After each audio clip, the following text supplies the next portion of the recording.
Yes.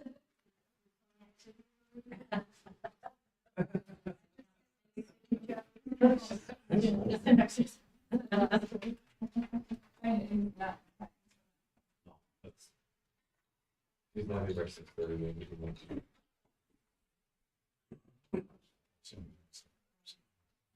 soon as I sit down,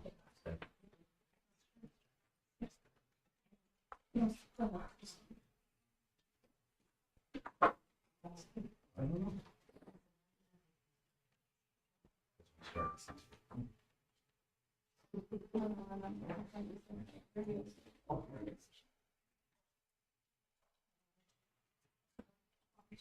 One standing assignment. I know.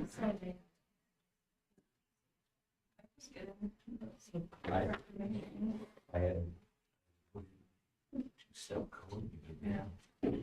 I usually don't.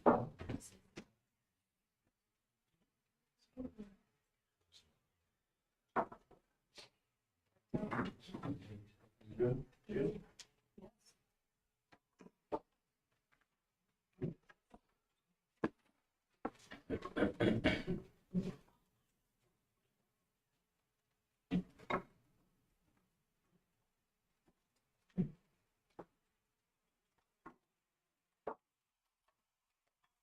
Okay, it's 6:15. We will call this board meeting to order. If you pledge allegiance. I pledge Allegiance to the flag of the United States of America and to the republic for which it stands, one nation under God, indivisible, with liberty and justice for all.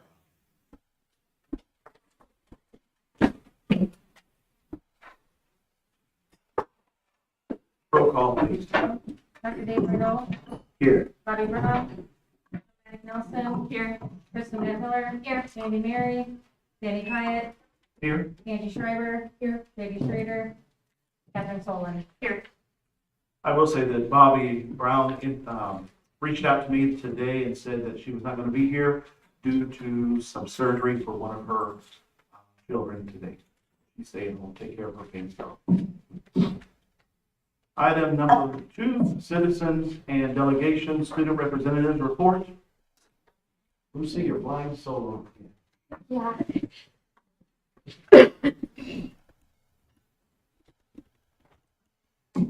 Never know where to put the microphone.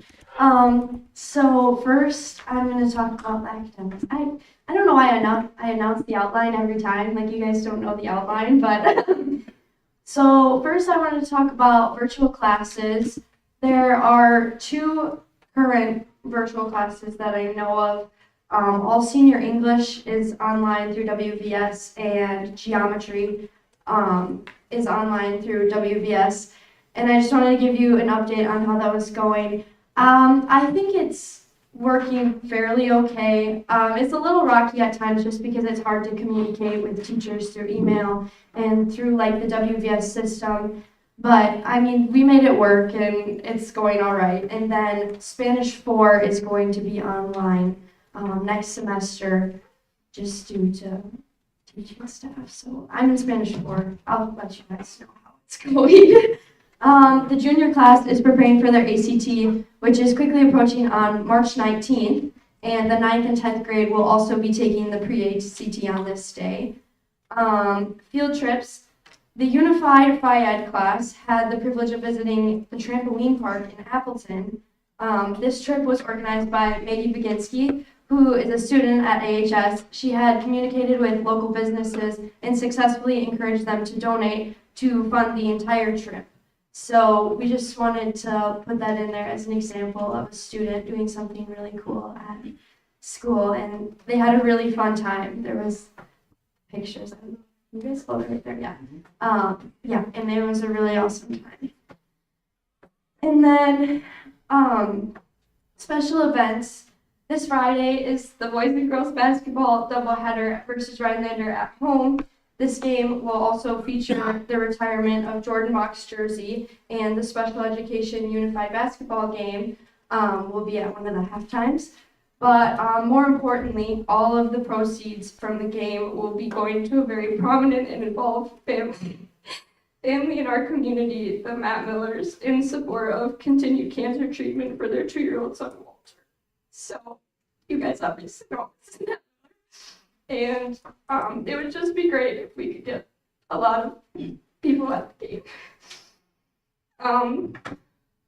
Sorry, I'm just like, sports and clubs. There is a girls varsity gymnastics invitational at home tomorrow at the high school. There's a girls varsity basketball game at home tomorrow at the middle school.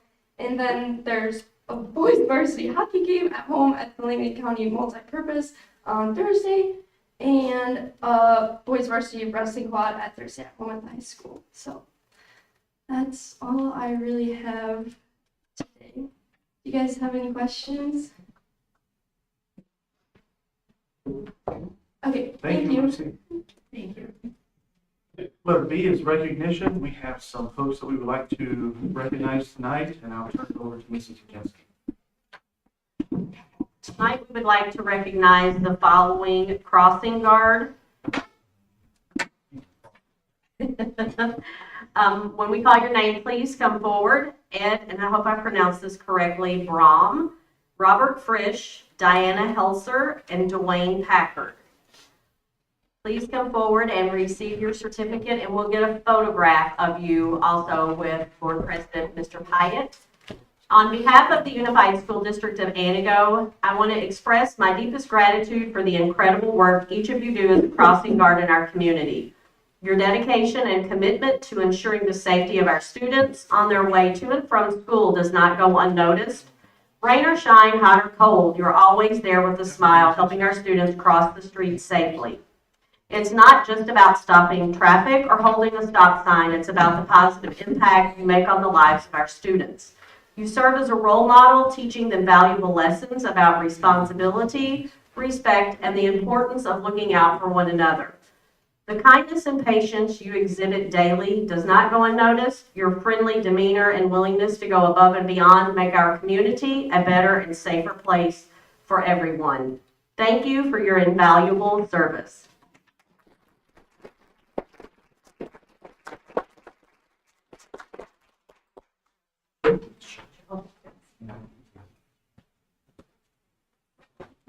Thank you. Thank you. So Diana has served, I think, 3 years? Yeah, I think this is my third 3 years, third winter. What a way to remember, third winter. Well, yeah, it started the 31st of January, Okay, so all right. that makes it easy. And then Dwayne is on his 10th year, so thank you so much. I'm not bragging for you.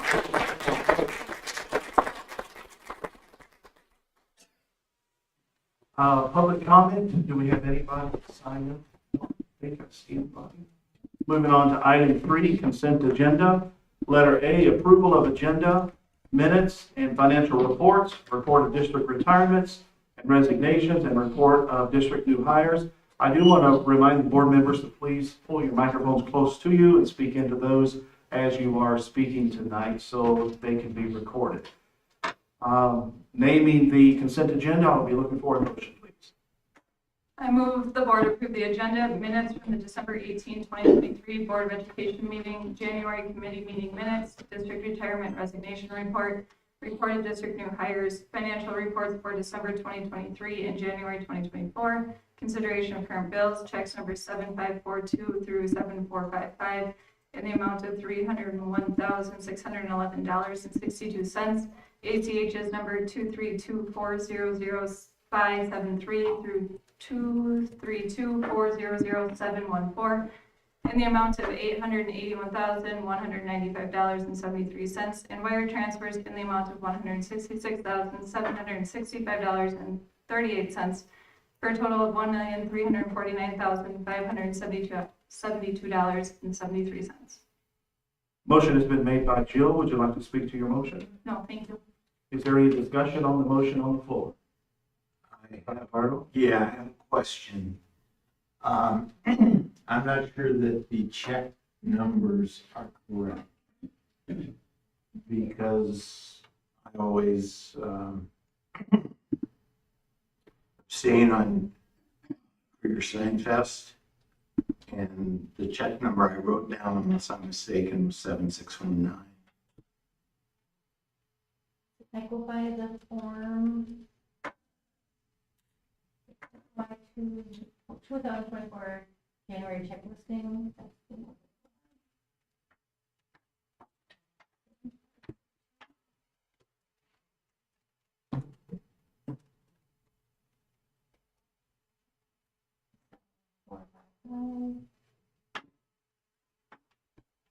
Is there a check number you want me to check in with our accounting? 7619.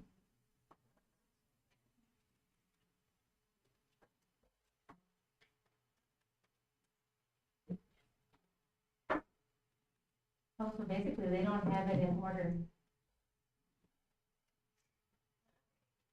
Just saw that today, Dave. and Yeah. Normally it's in order.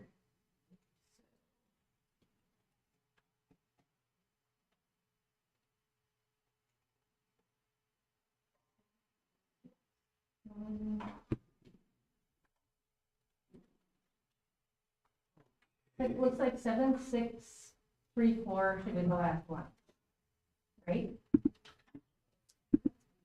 Okay.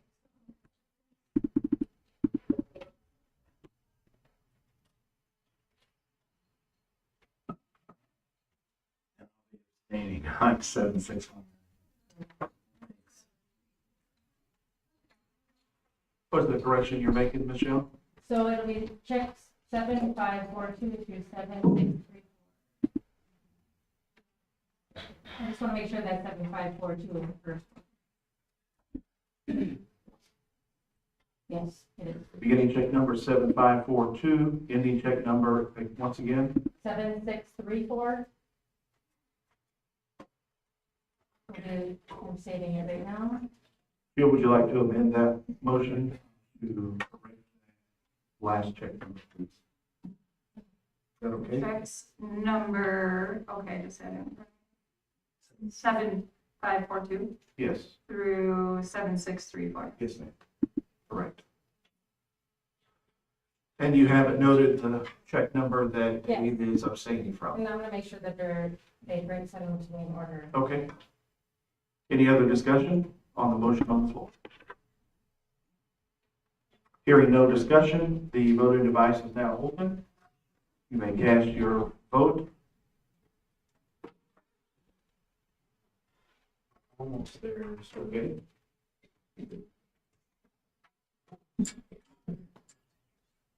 There we go, Ben's got it up. The vote is now open. You may cast your vote.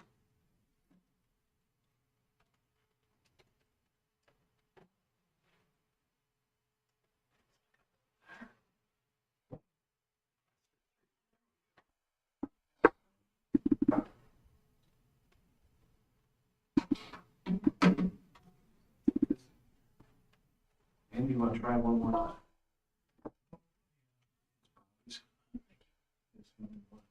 Okay, would anybody like to change their vote? Okay, the vote is now closed, Ben. And the motion passed. Item number 4, administrative reports. Letter A, Director of Business Office. For the administrative reports, I'll be turning this over to our administrative superintendent, Mrs. Oginski.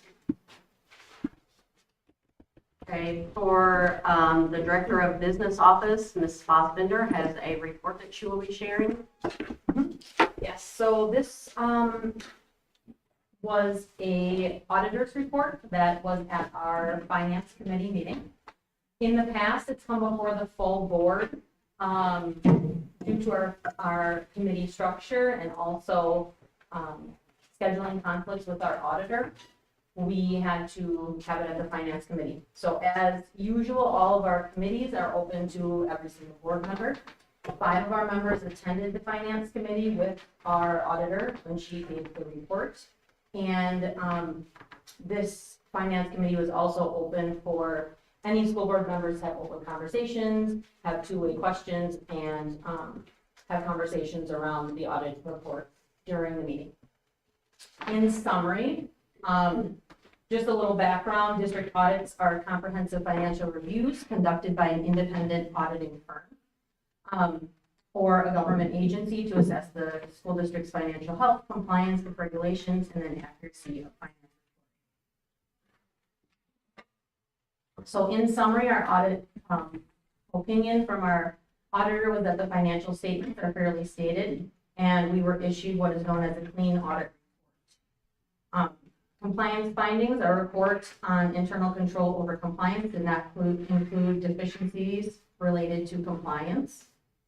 Still on page 1, under the general fund balance, the district's general fund experienced an increase in fund balance of $539,039 for the year ending in June 30th, 2023. Kelly? Yep. Obviously, when we add money to the fund balance, it affects the amount of money that we get from the state. So could you explain that to the people? Sure. The previous administration had put funds, surplus funds into the general fund account, which then is not aidable. So in that case, they may be doing it for a variety of reasons. But in the case where you put fund balance into the general fund rather than into a fund such as Fund 46, which is also a type of savings account for just simplistic terms, Fund 46 is aidable. So when you put money into Fund 46 for capital improvements, such as anything that's on the 10-year capital improvement plan, which could be parking lots, or it could be windows, it could be any type of capital improvement. Those are aidable, which means that the state will still aid you on those things rather than having the tax burden be more on the taxpayers. So in this case, it did not go into Fund 46, which is aidable. It went into the general fund, which is not aidable, meaning our state aid would go down. So, Kelly, does that also mean that in the future, if you were to take that money out of general fund, that you would be aided on it the following year? I don't know those the exact ways that would work. But if you are, whatever you spend in whatever expenditures you have, generally you do get state aid on. So if you were, I don't know if you were to spend that $539,000, how that would impact your aid moving forward. That would have to be looked at with projections and within the state aid formula. It would just be an expenditure. Yes, but I don't know exactly how that would affect your state aid.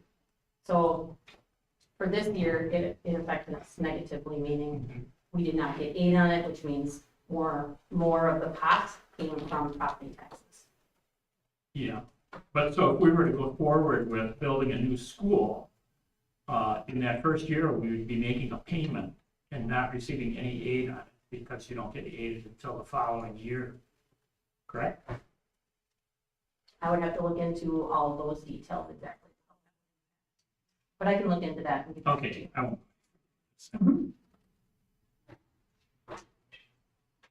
All right, and so in the last piece of the summary, there is a section called difficulties encountered in performing the audit.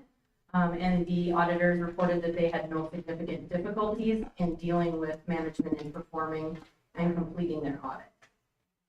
If you are looking for additional information, which we did go through at our annual budget meeting, there's a summary of financial trends for the district on page 6. And then some additional analysis moving forward on fund balance analysis, food service and long-term capital, which is at Fund 46. Are there any additional questions? I know this is just a brief overview because we went over it in depth in the finance committee, but we wanted to really touch base on that entire board meeting.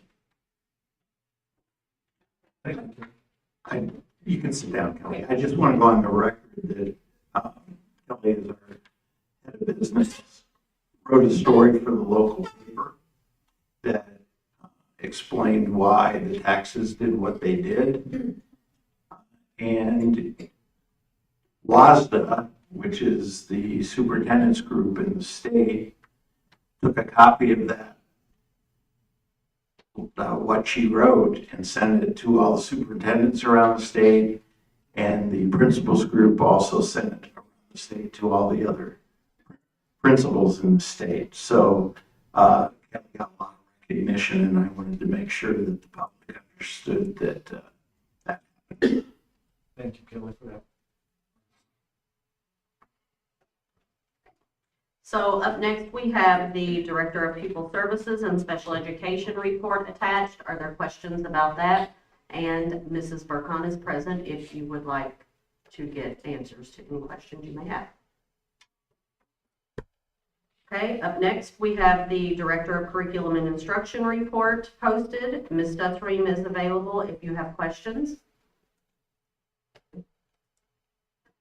Next, we have the Director of Buildings and Grounds report. Mr. Leiterman is present if anyone has questions. Okay, and then next is my superintendent report. The first thing I want to talk about is when we returned, meaning the central office team from Christmas break, we had tons of things spiraling through a Google Doc that we had all been adding of important things, tasks that we wanted to get accomplished this year. So it was quite a daunting list. So we reached out to Dr. Tim and Carla Bublotz, and I'm not sure if I pronounced her name correctly. And they came over and spent half a day with our admin team and helped us to create a 100-day plan, if you will, so that we could prioritize our work and make sure that we had things in alignment and where they needed to happen. So that was a lot of very important work, and it was a very productive meeting, I feel, as though it was. The next thing, currently our students are completing winter benchmark assessments, and those results will be shared out at the February board meeting and at the curriculum committee. Each building principal will report to you what their student achievement is as another form of transparency to our district and community. Our district admin team, which is building principals, and Mark Kauza joined us.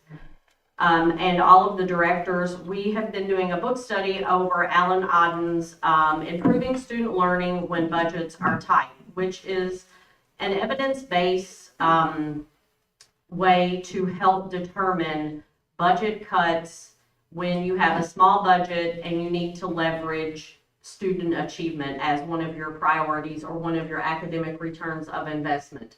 So we spent time, the first assignment was to read the first 3 chapters. I think in our hour that we got together, we got through 2 chapters.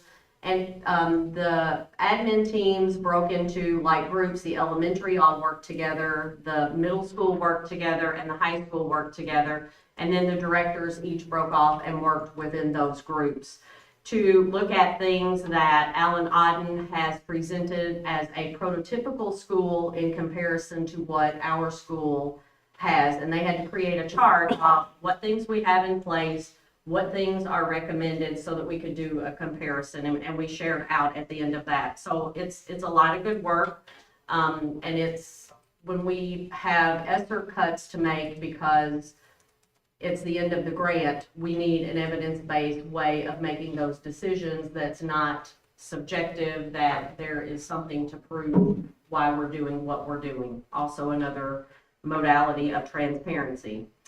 The next thing is just a reminder that we do have January 25th as one of our next focus group dates. That will be at the Lane County Senior Center, and it will be at 5 p.m. So far, I only have one board member that has volunteered to go along for the conversation. So if you would be interested, please send me an email and I will confirm with a follow-up calendar invite. We have garnered a lot of good information from the 2 or 3 that we've already had, so I'm really looking forward to it. And we're getting, I feel, some momentum from the community wanting to be involved and learn more about what things we have going on. Then lastly, we have Dr. Tim present, who is going to speak to us about the potential of working with our district and community around community conversations. Please welcome Dr. Tim. Well, good to see everybody. Good to be back. Always good to be back in Antigo. Thanks for having me join you today. So this work that Linda has talked to me about doing, I think is really an extension of the work that you've been engaged in for some time. So you've invested a lot over the years in terms of looking at your facilities and how well do those support your education goals. You've looked a lot at student achievement and how do you ensure that every student is next level ready. You've looked at how do you engage your community. You've been engaged in some of those discussions I've seen recently. So what we talked about is it's probably a great time with the changes that you've made and some of the direction you want to go to really engage the community in a very cohesive form to help shape what the future is going to look like. So I shared with Glenda a plan where we would come together for an evening and a morning and take a look at what is the current status of the district and then where do you want to go. So we would envision that you would invite representative stakeholders from your staff to different groups in the community as well as some student representation. Bring together plus or minus 100 people that would come together for a Friday night and a Saturday morning. In the Friday night piece, what we want to be looking at doing is focusing on the status of the district again. So you'd have your core areas of the district provide reports on the state of the district, really what's happening financially, what's happening in HR. I know we're all engaged across education in attracting and retaining talent, so what's happening in that realm. You've done a lot of work in terms of your learning goals and your curriculum, so we'd have a report on that as well as facilities. We want it to be an opportunity for the community to be very actively engaged in this. So in between each of those reports, there'd be an opportunity for the community to react and respond to what are they hearing? What are the challenges that they're hearing? What are the opportunities that they're seeing? So that would be what Friday night would look like. Saturday, we would come together and we would put people in groups and we would look at what has happened in the world, the nation, the state, the community and the district over the last 6 or so decades, and what do we want it to look like in the next 3 decades. So a lot has changed in Antigo. I mean, I remember coming here as a college student and looking, and a lot has changed in your community, a lot has changed in your district, and of course, we're seeing that there's more and more attention to education, more pressures putting on education in the broader context of your district and your community. So we want to look at that. And when we look at the past, we're looking at what, again, has been both the challenges and the opportunities.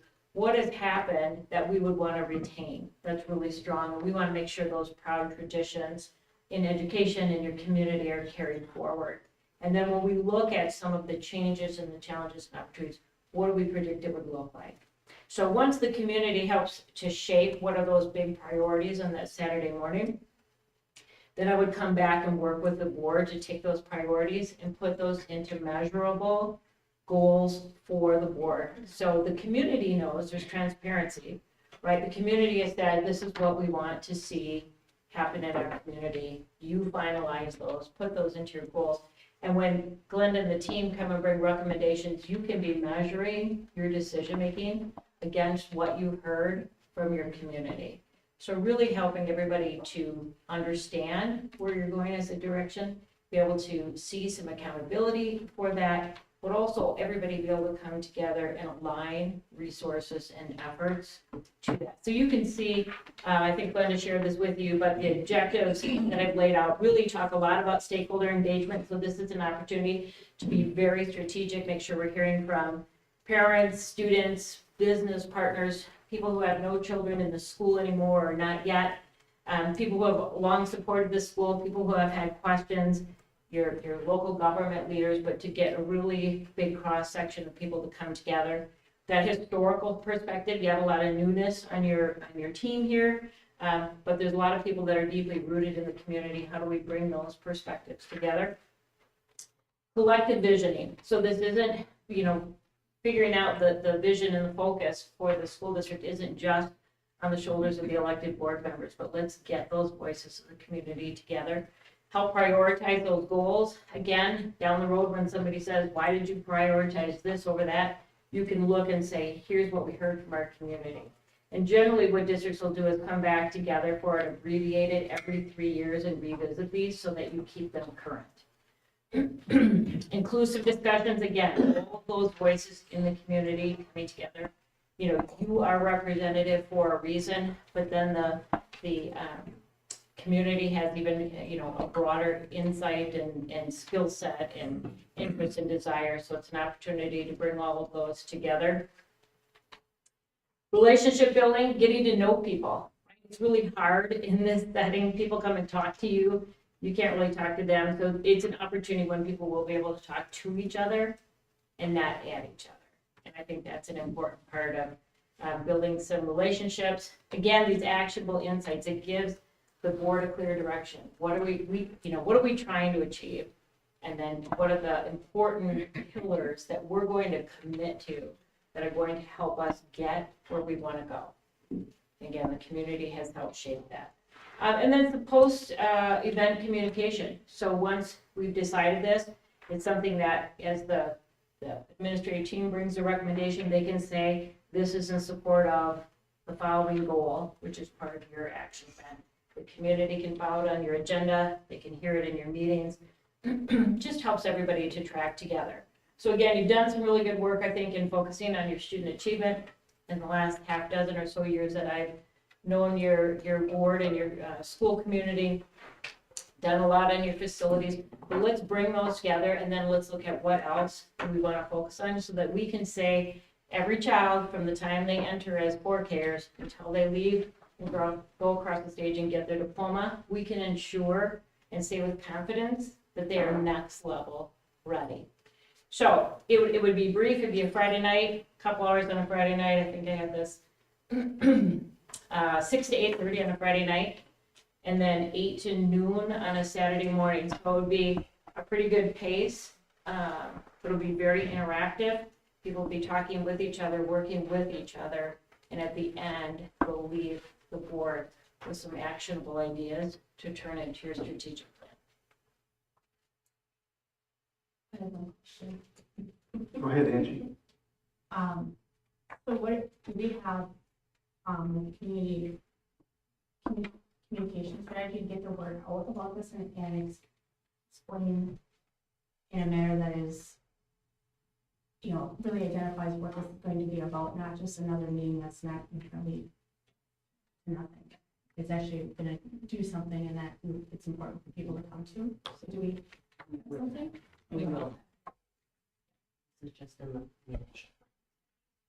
And you could do a public all call for it, you could do it how you want, but then you want to make sure that you're within your, you want to make sure you have some parents. So if parents didn't sign up, you'd want to be able to go and say, at each level, who are some parents that we could tap to be involved? If no students signed up, who are some students that we would want to tap to be involved? Local government, every group, and I would expect your administrative team would generate a list of what are all those different entities that we should make sure we have service organizations, we have business partners. And again, look then when the people volunteer, do we have representation from all of those areas that in the end you can truly say it has really been an inclusive effort to get the different voices to the table. Angie, that'd be a great place for the Donovan Group to step up, and we could use them and their services to help initiate this, along with our administrative team working with them, and social media, of course. Yeah, I just think it's one of those things, you guys are pulled in a lot of different directions, right? There's a lot of priorities, as Glenda was saying. When I met with the team, they had a lot of priorities. This helps give you the direction from your community. These are the most important ones to us. So those are the only things you focus on, but you want to make sure that when you're exercising your decision-making, that you're accounting for those. Any other questions? It sounds like a great plan. I've been part of it myself as an educator many years ago, and I would tell you it served a very divided district very, very well, and they've continued that work plus years later. Thank you for showing up tonight. Yeah, thank you for your work, and welcome back to the district. Yeah, thank you. I'm looking forward to seeing where this goes. Look forward to working with you. Thank you. Thank you. Thank you. Item number 5, letter A, board action, Antigo Area Recreation Foundation letter of support. I will be looking for a motion, please. I move the board to approve the letter of support as presented. Motion's been made by Jill. Would you like to speak to your motion, please? To hand it over, maybe our superintendent to speak up. It would be Mr. Leiderman. He's been working with this group. Wasn't sure. Jake, just give us an overview of what this is telling us, what the letter is actually the purpose of. So there's a non-profit organization, actually two of them in County that are trying to mainly find solutions for football right now. But I can see that possibly turning into other sports, athletic, fitness type facilities. They're trying to raise some grants to get something started on this, so they're asking specific community members, us being one of them, cities another one, to just give a letter of support that they include in the grant application. This doesn't mean that we're signing on to allow any specific project or any specific location. We've talked about a number of possibilities, whether it's on city property, school property, who knows. Those decisions are yet to be made, and we'll obviously present on that as we go. But right now, this is just saying that we support the idea, that it's good for our community, and we want to provide this letter so that it goes into the grant application and it helps them. Okay, any questions for Jake? All right, hearing no questions, Ben, do we have the voting device ready? Yep. We got Colleen locked in. I'm trapped. We have to- You just didn't want me to leave. Okay, the vote is open. You may vote. Would anybody like to change their vote? See none, the vote is now closed. And the motion passes. Item letter B, consideration to approve new course proposal. I would be looking for a motion, please. I move the board approve the new course proposal for the lifeguard training as presented. Motion has been made by Kristen. Would you like to speak to your motion, please? I think it's great anytime we can provide more opportunities for our kids, and especially when helping the community. Any discussion on the motion on the floor? I just want to say that at the committee level, they talked about this possibly having like a credit for health or by a class. Amy, you want to come and speak about that credit? I do recall that conversation.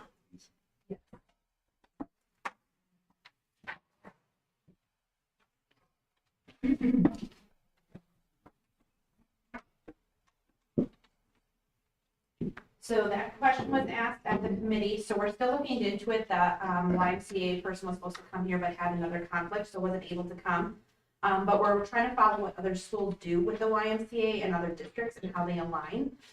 So we're hoping, and we think that we can get it with maybe a FIED, not health, but a FIED credit, like a 0.5 elective credit.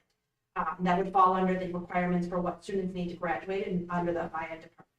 I also looked into that, somebody asked about the CPR certifications, if students could do that.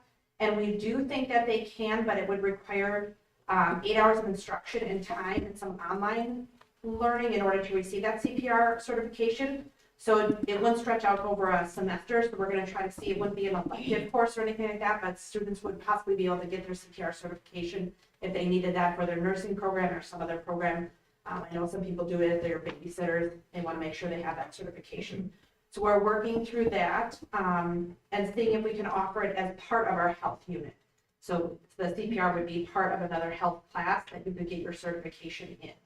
So it's going to take a little bit of like moving around some pieces in some of those course offerings and seeing who would be trained. But we do have that lifeguard instructor through the YMCA who would do the actual class. I know that was a question in the community of who is certified on our staff to teach that. And I mean, I'm not going to speak for them. There might be somebody out there, but they actually provide their own YMCA instructor. And we're just trying to figure out the logistics of what that looked like if this is passed by the board tonight on how we can make sure that kids are safe as they go to the aquatic center and complete that credit. Amy, is it possible that should this motion pass, go through the board tonight, that you can give us updates as you are updated? Yep, in the future? absolutely. And we have to figure out grading as well, so I know some districts do it on participation, so it's just a participation grade. They either complete it or they don't complete it, because you can't go through half lifeguarding and then be considered a lifeguard, that's not safe. That's gonna be halfway. Yeah, so you're either all in or all out at this point for that, but we're gonna make sure that they can get credit for it, as an elective class. Okay, thank you. Any other questions? Okay. The motion on the floor is to approve this new course proposal. The voting device is now open.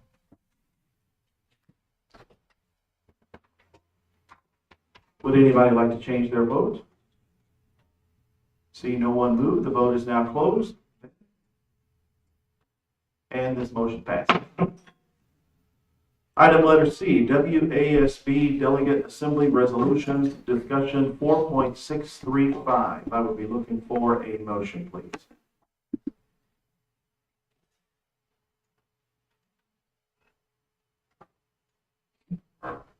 Once again, I'll look for a motion on the WASB Delegate Assembly Resolutions, discussion 4.635.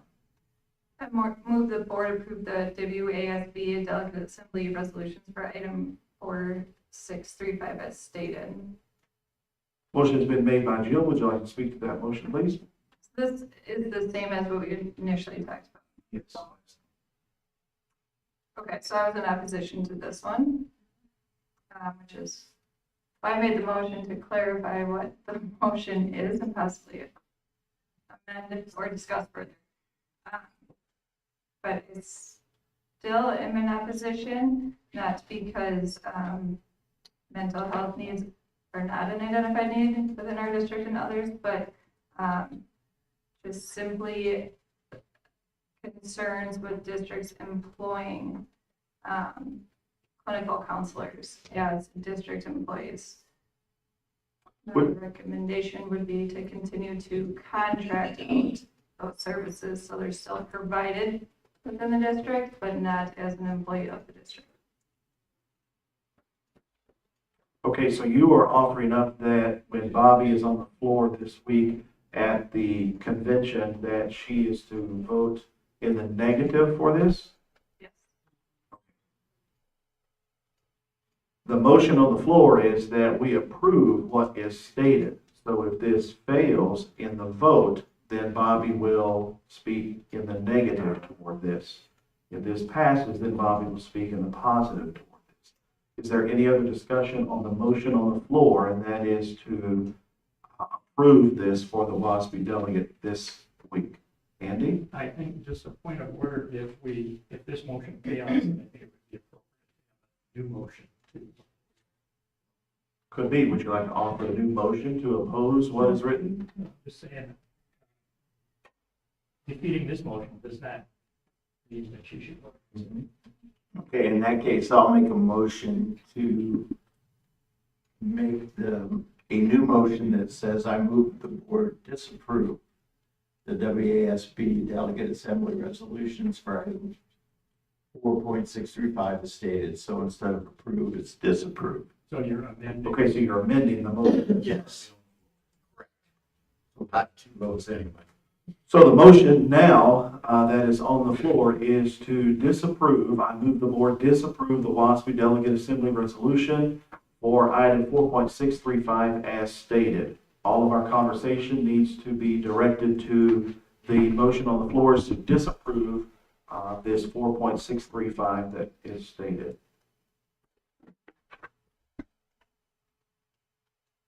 Any other discussion? Does everybody understand what you're voting for when the vote is open? Catherine? All right, the vote is now open to move that the board disapprove the WASB Delegate Assembly resolution for item 4.635 as stated. Would anybody like to change their vote? Seeing no one move. Ben? And the vote carries. So So now the main motion is that I move the board disapprove the WASB Delegate Assembly Resolution for item 4.635 as stated. Any further discussion? Is Bobby taking care of coming up with the motion to make it the delegate? It'll be left up to this board. As of right now, Bobby will just vote no on item 4.635 and offer no resolution. Unless this board has a resolution to offer tonight.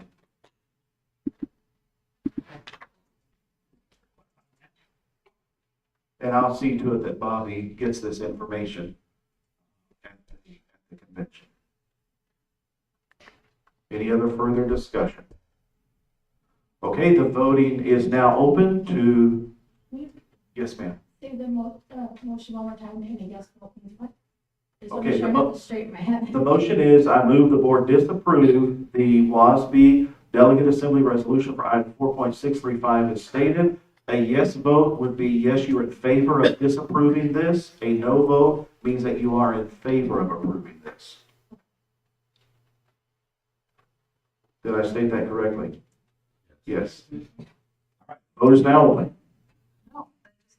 No, a yes vote will state. The motion on the floor will disapprove. It's the same thing as the other motion. Okay, Ben, are you ready? Is all the members ready?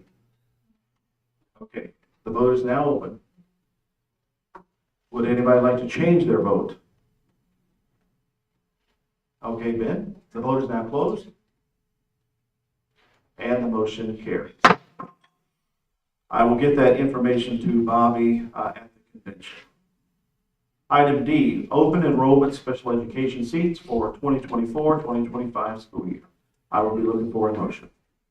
I move the board to approve the recommendations to accept 2 seats in an early childhood program due to caseload numbers and the ability to handle additional students in special education. Motion has been made by Jill. Would you like to speak to your motion? I would like to share that this was brought to committee as well, and I'd like to ask Ms. Burkhan to come down to speak to this because I know she put a lot of work into this recommendation, and I want to provide that opportunity for her to share it. Thank you, Ms. Burkhan. If you'll please come down.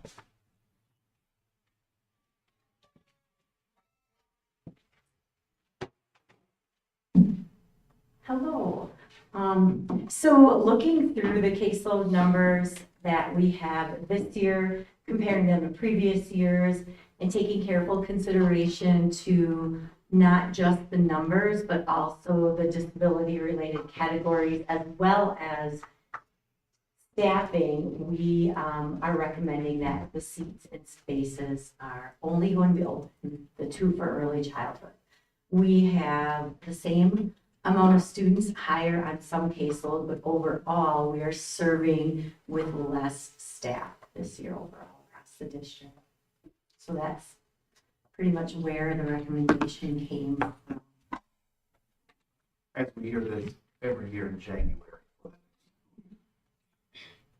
Are there any questions for Mrs. Burkhan? Our goal is that by attracting highly qualified staff in special education, that next year, when the recommendation is made to the board, we can offer seats for all students of all ages. Yeah. Nothing replaces that highly qualified. Any other discussion? Questions? Okay, hearing none, then if you will open the voting device, it's now open. In favor of the motion on the floor? Would anybody like to change their vote? Seeing none, the vote is now closed, Ben. And the motion carries. Item letter E, consideration to approve land contract proposal. I will be looking for a motion, please. I move the board to approve the land contract offer to purchase as presented in an amount not to exceed $398,297.91. Motion's been made by Dr. Bardo. Would you like to speak to your motion, please? I guess what I'd like to say is that if this land had been purchased 10 or 20 years ago, they should have done it. And we need to do this as we move our district forward. Okay, the motion on the floor is where we need to direct all of our discussion. Is there any discussion from the board? Yes. Yes, Angie, go ahead. So I passed out a piece of paper that talks about comparable land sales, and this is agriculture.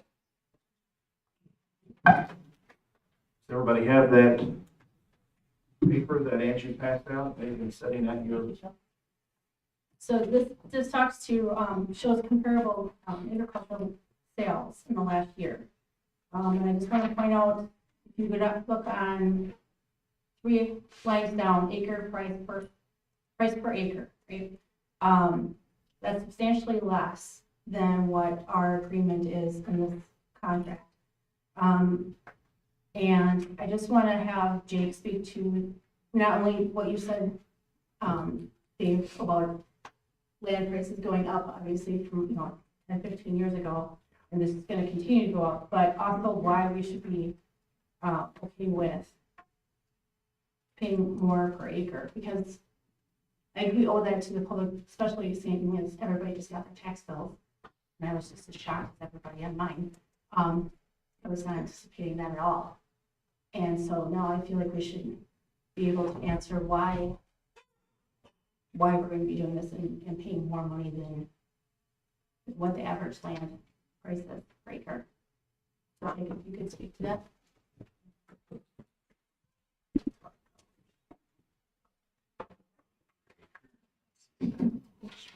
Yeah, so, I don't know the exact properties that you have. One thing that is different off the get-go is having the R2 status, which is residential status, is gonna change that a little bit. Currently, this land is being used for agriculture, so I understand why you compared it that way, right? Yep. Secondly, when we did our appraisal back in last April through a commercial appraisal company, they looked at it as what it was, so residential used as agriculture right now. When they did those comparables, the most comparable 3 properties, both in size, land type, and accessibility was a big one in there. They came up with 3 different properties, the highest of which was $9,900 an acre. When they corrected that and did their overall appraisal, they came back with $6,200 that I shared with you guys, I believe in April or May last year. As you start to think about the value of location, that's where this land really separates itself from any comparable you're gonna find. This land attaches to our property, and that really opens up a lot of possibilities when you look at a campus theory and structure on efficiencies that I think, we could easily justify the increased cost that we are going to save that multiple times over the next 50, 100 years. Same services through, just one example, like food service. We have a huge production kitchen that we can use a lot more than we are right now. Transportation, athletic facilities, the aquatic center that's here. There's just multiple ways that we will see these efficiencies pay that difference back many times. Now, shared staffing. Now, obviously, that doesn't mean that we should just say, yeah, let's take those efficiencies and then pass it on to someone else. But at the same time, those landowners know that, right? And this is now I believe, 4th time that we've gone back to them to negotiate this. And when we look through those previous negotiations, that's really what drove where we started this negotiation and why we ended up where we did. And, we went through those pretty extensively, so I won't go through all the details, but we went back quite a few times back and forth. And I think that even though that it is a higher than average agriculture price right now, I think that the efficiencies greatly increase the value of this land to us. James, could you just, for the public's benefit, tell us how many acres this is and what price per acre that translates into. It's 36.5 acres. The price per acre is based off a $10,000 purchase price, $10,000 per acre purchase price. The amount specifically cited in the motion covers the land contract finance fees for the 5 years. Thank you. Can you just clarify when you talk about, we've gone back and forth 4 different times. Can you clarify, this board has done that, or historically, over the course of years, the district and the property owner have been in discussion? Correct. Yeah, the earliest one I think was, 2013, I believe, is the one that comes to mind. I don't have that all. But yeah, it's been between the district and these landowners, which have owned it for many generations. And every time that we go to run a referendum, we sit down, negotiate, and it was always a offer contingent upon passage of the referendum. To speak to Mr. Bartow's point, had we bought that land the first time we made this negotiation, we'd all be really happy right now. So we unfortunately didn't at that time. So I think that it's important that we take this step and set this district up to excel in this community, to excel in the future. So what you're saying to summarize is the last offer, the last option was pretty high. Higher already than the A value, so we couldn't go lower than we were. Correct. 5 years ago. Yeah, I think even in 13 and 16, that offer was a lot closer to what we're offering now than what those comparable values were. And just for the public's benefit, the land contract, could you just explain a little bit how many years that's for and about what the payment per year will be? Yeah, so we are structuring this with a $150,000 down payment. So upon closing, we pay $150,000 down. Then over the next 5 years, we pay $50,000 a year, roughly. I'm ballparking those numbers. And what's the interest rate? 5%, which right now, I think if you go to a bank, you're gonna be looking at 7-8%. I just want to note that we cannot repay this as it's written now. We have to get permission from the seller to make any kind of prepayment, to pay ahead, pay off sooner. Correct, and the discussions that I had with the owners, obviously that they are interested in doing a land contract because it helps them financially through their tax impacts. So, yeah, they would not want to receive this money any sooner, otherwise we would structure it that way.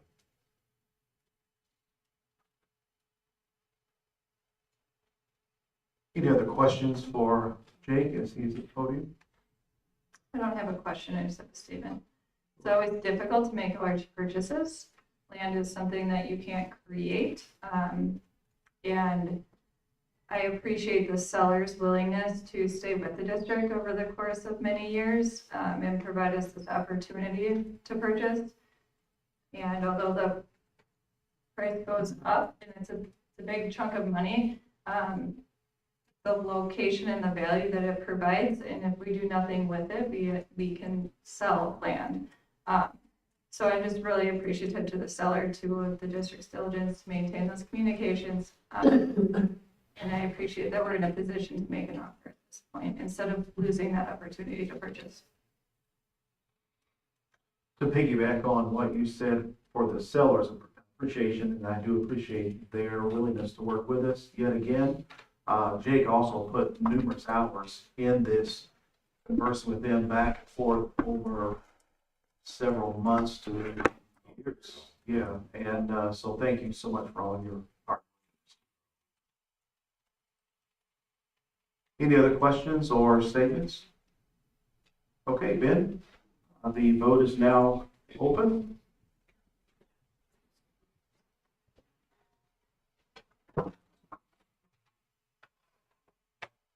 Would anybody like to change their vote? Okay, the vote is now closed, Ben. And the motion passes. Item number 6, new business, transportation, Shepherd's Watch Christian Academy. I will let Mrs. Oginski speak about this. Mr. Lyman, sorry. I'm sorry, you should kept you up here. You are over transportation, so I'll let you speak to Shepherd's Watch Christian Academy. And we do have a representative from Shepherd's Watch here tonight as well.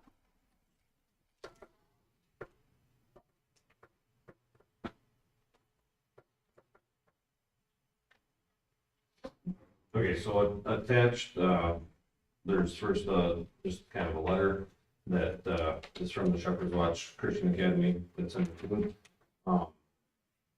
It's formally asking for transportation for the 24-25 school year. That's particularly important because based on statute for DPI, we have to receive formal request for transportation by April 1st. So obviously, much ahead of the schedule, which is greatly appreciated, helps us get everything in line. Secondly, there's a map that shows the attendance boundary that they've requested. This is where I kind of get a little bit more into having questions and answers. I'm working with DPI along with Shepherd's Watch, and the Boulder School District is in the same situation. So we're trying to figure out all the ins and outs to this, and I just don't have all that clarified yet. You know, I always need to look from the district's point of view, what's the worst case scenario, how this could happen. You know, if we have a student in Gleason that ends up wanting to go, how is that all gonna play out? I need to give you guys that information before you can make an educated decision. So I'm still working on that, but like I said, I have questions and answers right now, but I wanted to let you guys know that this is coming for approval. I will keep working on it, working with Shepherd's Watch to get the right solution for our students. So right now, this is here for information only. So board members, if you want to ask any questions of Jake that he can look at and he can find the answers for, we currently do offer bus transportation for the other 2 parochial schools, Peace Lutheran as well as All Saints, correct? Correct.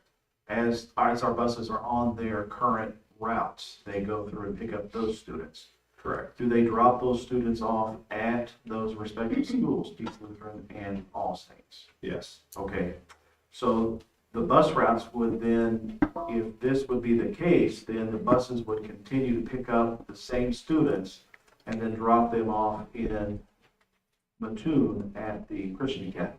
Right, and that's where my list of questions really starts on how logistically that's going to look and take place, Okay, and specifically to requirements for both their students and ours, and how to make those routes as efficient as possible, and what options we have to do that.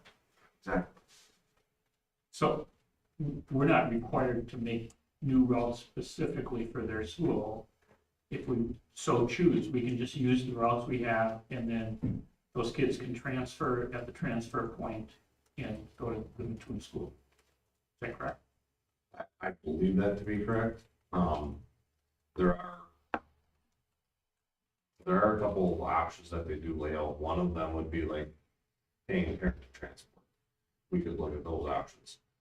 So what I'm trying to do is find out every possibility that we have and what would be not only the most cost effective, but the most effective on our students as well, so that they get the appropriate number of minutes of education, but the shortest amount of time being transported to and from.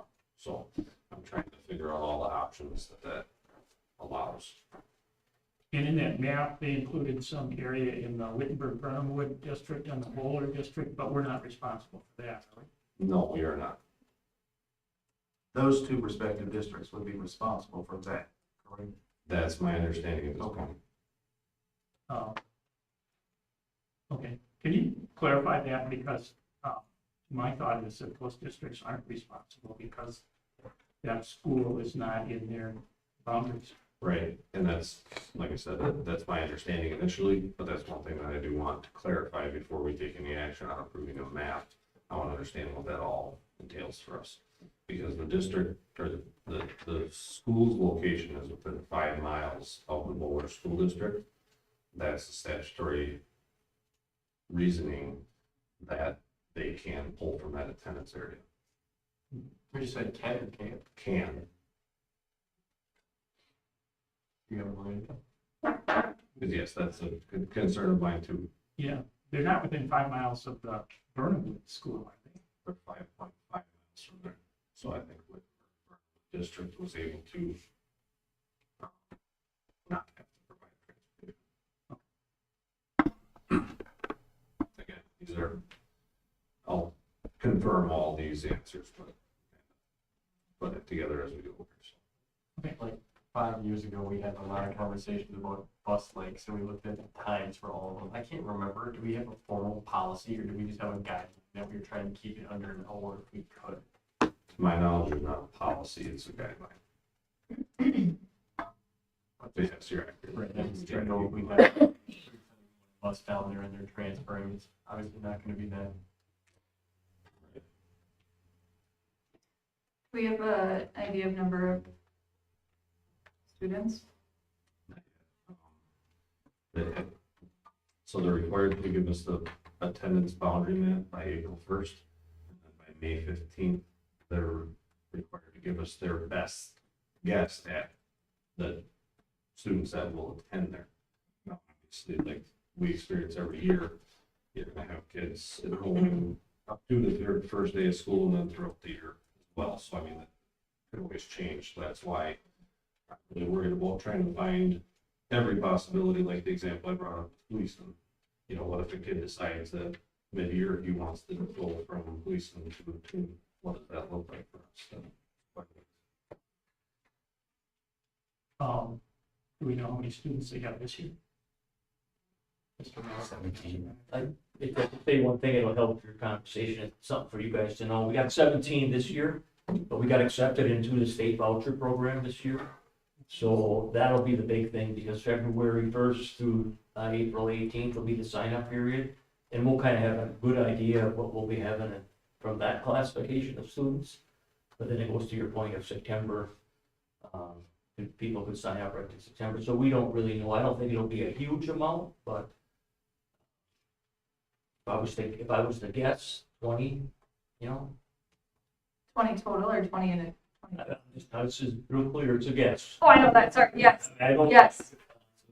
Could be 20, 25. It kind of would put it kind of where we're thinking we're gonna stand. What's your grade range again to start? We'll be going to 6th grade next year, so 4K through 6th grade. And then I will tell you this, with the voucher program not being there this year, it set us back because people had to pay, to go. But there's quite a bit of interest for the voucher. And down in that area where hopefully a lot of those students would be from that area.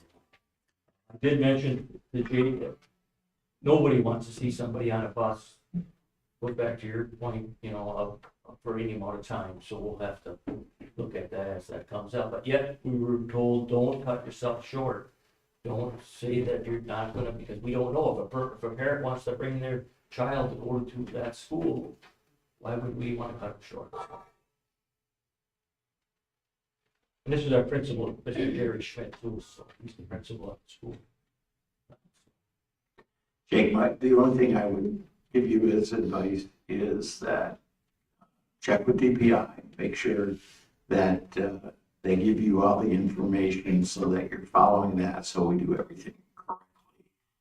And just a reminder, when I was superintendent at Burnhamwood and there was a group of Anawa students who their parents wanted them to come to Whitburn, and we allowed that open enrollment, but we made it very clear that we would not put them up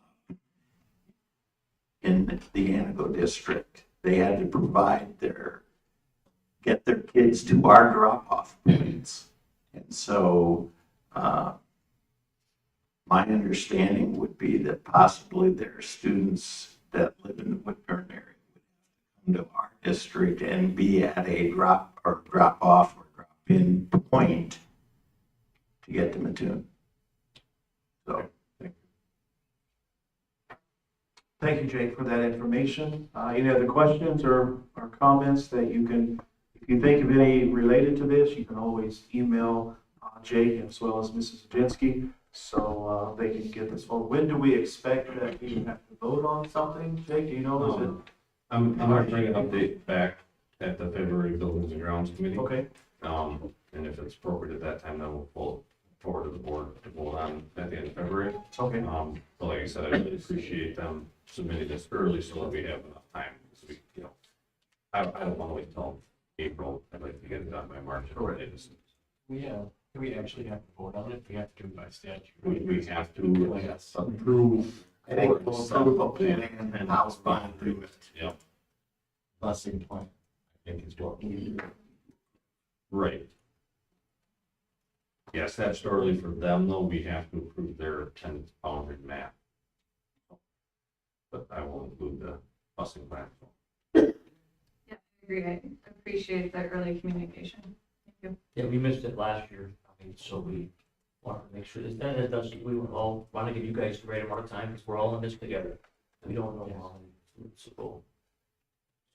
Jake, just one more question, or thing that I would like you to check out is, Mr. Barlow said that if kids came to their drop-off point, they would pick them up, but this isn't our school, so, are we gonna be required to pick up Wittenberg, Fernwood kids to take them to Shepherd's Lodge? And this is a question for DPI. Sure. Right, No, that makes correct. sense, yep. Thank you. Okay, thank you, Jake. We'll look forward to discussing this at the Building Grounds Committee next month. Okay, item number 7, closed session. Consideration of a motion to adjourn in closed session pursuant to section 19.851C of the Wisconsin statutes for the purpose of considering employment, promotion, compensation, or performance evaluation data of any public employee over which the governmental body has jurisdiction or exercises responsibility, including discussion of possible non-renewal of employment contracts and discussion of employment status of district employee. I will be looking for a motion, please. Motion's been made by Angie. Would you like to speak to that motion? Any discussion on the motion on the floor? Hearing no discussion, Michelle, could we have a roll call vote, please, for the motion on the floor going into closed session? Mike Nelson, Jill Nelson, Yes. Kristen Miller, Yes. Amy Mary, Yes. Mickey Schreiber, Yes. Katie Trader, Yes. Catherine Solon, Yes. Andy Pyatt, Yes. Dr. Dave Bartle, Yes.